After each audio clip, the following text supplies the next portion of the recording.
bulle woliini bulle walla woliini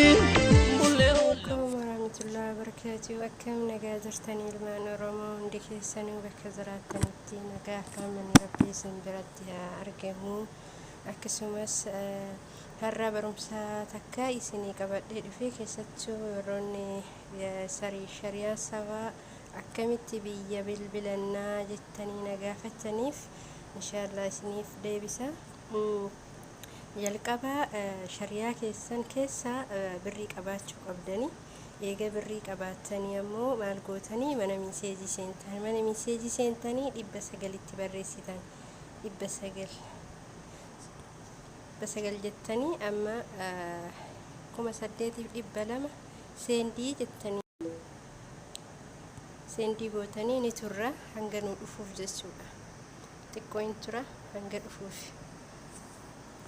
xiqqoo tura hanga dhufuuf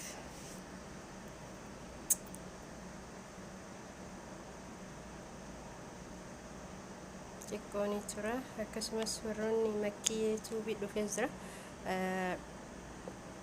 fakkeenyaaf amma biyyoota hedduu nu fide biyyoota hedduu keessaa nuti ishee Itoophiyaa jedhamtu san barbaadanna Itoophiyaa amma keessattuu warroonni Suudi Arabiyaatti argamtaniif haala salphaadhaan gatii salphaadhaan maallaqa xiqqoodhaan daqiiqaa baay'ee haasa'uu dandeettan Itoophiyaa amma fakkeenyaaf Itoophiyaa daqiiqaa 20 Itoophiyaa haasa'uudhaaf riyaala Suudii qarshii 9 itti guuttattanii eega qarshii 9 itti ergitanii maal gootanii osuma mana miseejii keessaa hin bayni amma kaayis inni nuu fide kana keessaa fakkeenyaaf amma Suudanii qarshii 5 daqiiqaa miniitii 15 miniitii for on day jedha guyyaa tokko jechuudha sa'aatii 24 qarshii 6 Suudanii daqiiqaa 50 haasa'uu dandeettanii akkasumas Pakistan jira Itoophiyaa jira Indoneeziyaa jira Pakistan jira Egypt jira Philippine jira biyyoota kana keessaa nuti biyya Itoophiyaa suqannaa fakkeenyaaf amma Itoophiyaan asirratti argamti eegaa achirratti argamte maal gootanii osoo mana miseejii keessaan bayin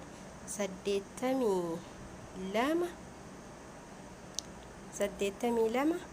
duwwaa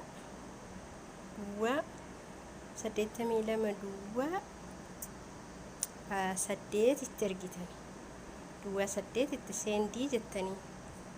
dhiifama seendii jettanii seendii itti gootanii ammas xiqqoon eegda xiqqoo hin eenyaan malee hanga sharikaan gannu dhiftuu yookaan teeleen gannu dhiiftuuf jechuu eenna daqiiqee nu dhufee jira amma fakkeenyaaf sorry your balance is infection for this picture please recharge your account and try again you can tap your balance via Saudi Arabia using any bank console jedha barruun kun jechuudha ani amma qarshii keessaa waan hin qabneef saantiba keessaa waan hin qabneef saantiba itti guuttadhu haala kanaan itti fayyadamuu jedheenaa fide haala kanaan itti fayyadamuu dandeessanii bakka jirtan maratti warroonni makkiyee jalatti argamtan hundi keessanii like share subscribe godhaa waan beeknu wal barsiisuun aadaa keenya waan ta'eef ilmaan Oromoo hundi keessanii isin jaaladha.